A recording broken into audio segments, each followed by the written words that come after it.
आमिर गौहरी साहब, खुशामदीद साहब, बरतानिया से आपने हमें ज्वाइन किया। हमारे यहाँ तो सर रीशफल हो, कोई तब्दीलियाँ हों तो वो आपको पता बड़ी थरथली मच जाती है, कौन जा रहा है, कौन आ रहा है, कौन रहेगा, फिर अपने अपना जो असर रसूख है वो इस्तेमाल किया जाता है। आप जहाँ बैठे हैं वहाँ पे तो आए दिन प्राइम मिनिस्टर रुखसत हो जाता है, निज़ाम जूं का तूं रहता है, चलता रहता है। तो चूँकि आप पाकिस्तानी मामलात पे बाहर बैठ के भी बाखबर हैं, किस हद तक रद्दोबदल की तवक्को है कैबिनेट में? क्या कोई बुजुर्ग चेहरे, बड़े सियासतदान, उनकी छुट्टी होगी या बस 3-4 नए चेहरे लगा के तो काम चल जाएगा? Ajmal, thank you very much for inviting me to your programme. देखें, एक तो आपके देखने वालों को ये बता दें कि ये जो काबीना के अंदर चेंजेस होती है ना, ये एक ऑर्गेनिक प्रोसेस है, ये होता रहता है। ठीक।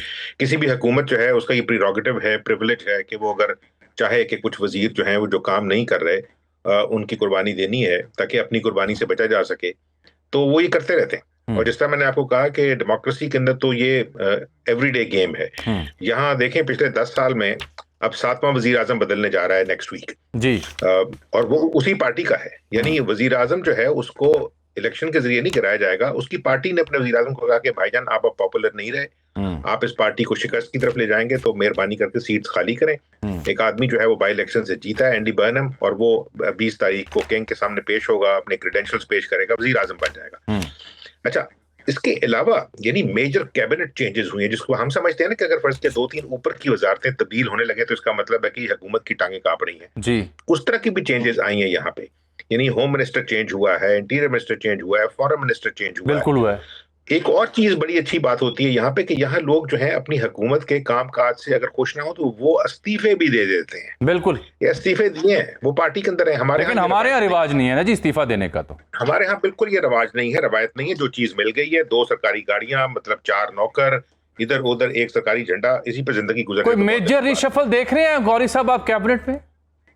मेजर रिशफल देखें, अब हम सिर्फ अंदाजा लगा सकते हैं, या जो हमारे सो कॉल्ड सोर्सेज होते हैं विद इन द गवर्नमेंट, वो ये कह रहे हैं कि शायद बड़े लेवल पे एक आधी तब्दीली जो है वो डेफिनेटली एक्सपेक्टेड है। वो ये समझ रहे हैं कि शायद इसहाक डार साहब से एक उनका ओहदा ले लिया जाएगा और शायद वो मोहसिन नकवी साहब को दे दिया जाए। ये शायद है, और ये गवर्नमेंट के इनसाइडर्स हैं। इंपॉर्टेंट होता है या नहीं होता, चूंकि वो कह रहे हैं कि जी उनका बकायदा जो है वो करियर बिल्ड किया जा रहा है, उनकी मुलाकातें करवाई जा रही हैं अमेरिका में, चाइना, सऊदी अरब, जो भी है। और फिर जो रोल उनका रहा है रिसेंटली बड़ा इंपॉर्टेंट, ये सारी की सारी जो अमेरिका और ईरान के दरमियान बातचीत हुई है उसके अंदर, उसको देखते हुए ये क्याफे हैं।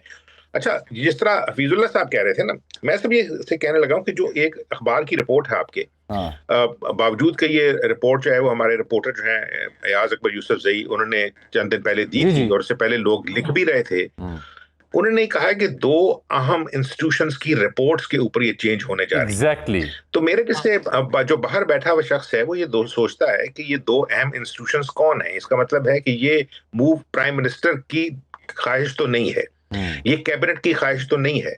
इसका मतलब है कि कुछ ऐसे अदारे हैं जिनकी इवैल्यूएशन जो है वो गवर्नमेंट की इवैल्यूएशन से ज्यादा वजन रखती है। ये कर लेते हैं कि अभी अंदाजा नहीं लगाता वो कौन से इंस्टीट्यूशंस हैं। लेकिन जो आपका सवाल था, देखें, अगर फर्ज किया कुछ लोगों को निकाला जाएगा तो फिर ये सवाल है कि क्यों निकाला गया, नंबर 1। दूसरे, जो नए लोग आएंगे कि जी नया खून, नया ब्लड शामिल किया जाएगा, भाई पहले पता कर लें कि क्या वो जो वजारतें उनको सौंपी जाएंगी रिश्वत के तौर पे, वो लोग उनके अहल भी हैं या नहीं है। तो 2 साल बाद चेंज किया जाएगा। ठीक है सर गौरी साहब, ये आपने न्याय साहब की बात सुनी। आज लेटर इन द नून मेरी किसी जगह कुछ लोगों से मुलाकात थी, कुछ हुकूमती हामी भी थे, उनके नाके भी थे, तो वहाँ बड़ी जिम्मेदार शख्सियत ने मुझसे गुफ्तगू की और ये कहा कि despite doing so much in Punjab वो इम्प्रेशन नहीं बन पा रहा। So what is the reason? मेरे मुंह से फिलबदी यही लफ्ज निकला जो न्याय साहब ने अभी अदा किया, disconnect. How true it is that? It is. Ajmal, मेरी बात सुने, देखें 18th अमेंडमेंट के बाद पाकिस्तान की जो फेडरल हुकूमत है ना, उसके पास इख्तियारात बहुत कम है। ठीक है ना?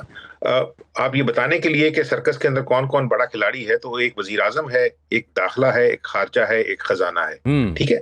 अब इसके अंदर जो 2 चीजें हैं, यानी खारजा और खजाना, वो तो आपको पता है कि किसके पास है। ठीक है ना?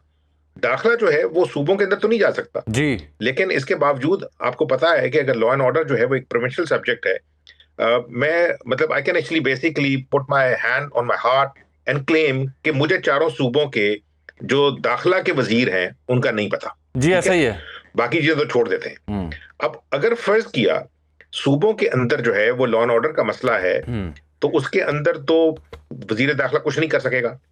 आपकी बात क्या है कि जो पंजाब के अंदर काम हो रहा है, भाई अगर 2 सूबों के अंदर मुसलसल आग लगी हुई हो दहाइयों से, सालों से नहीं, दहाइयों से, और उसके अंदर रोज जो है गवर्नमेंट के रिसोर्सेज जो है वो झोंके जा रहे हो, और एक ही स्टेटमेंट आ रही हो कि हम हर कुर्बानी देने को तैयार हैं। भाई कुर्बानी नहीं देनी, हमको ले नहीं है, हमने इस मुल्क को चलाना है, ठीक है ना, लड़ना नहीं है। उसके लिए कोई सीरियस काम नहीं हो रहा, एक ही तरह की एलिगेशन। अब तो देखें मामला बढ़ता बढ़ता यहां तक चला गया है कि आज जो आजाद जम्मू कश्मीर के अंदर से जो खबरें आ रही हैं वो भी बेपनाह वरिंग है। अगर वहां पे भी इल्जाम यही लगाना है कि पुलिस के और रेंजर्स के जो लोग हैं उनको जत्थेदारों ने मार दिया है, उनको पैसे कोई और दे रहा है, और फिर जीबी के अंदर नाराजगी है, केपी में है, बलोचिस्तान में है, नवाज शरीफ पे इल्जाम लगाया गया था कि ये मोदी का यार है, यानी पंजाब की, और फिर सिंध के बारे में भी कहा जाता है जब कोई वहां से आवाज उठती है। तो लेकिन ये जो चीज जो हफीज साहब कह रहे हैं, मैं थोड़ा सा उससे डिसएग्री करूंगा कि पॉपुलैरिटी जो है वो किसी और की है। सरकार यहाँ पॉपुलैरिटी का इशू नहीं है, यहाँ गवर्नमेंट की, और गवर्नमेंट के पीछे बड़े बैठे हुए बाज अदारे जो हैं उनकी जो अनपॉपुलैरिटी है वो बहुत बड़ा इशू है। मसला ये है कि हमारे साथ कि हम जो है एलिफेंट इन द रूम उसको डिस्कस नहीं करते, और सवाल फिर वही आ जाता है कि देखें, ये बात अपनी जगह है जी।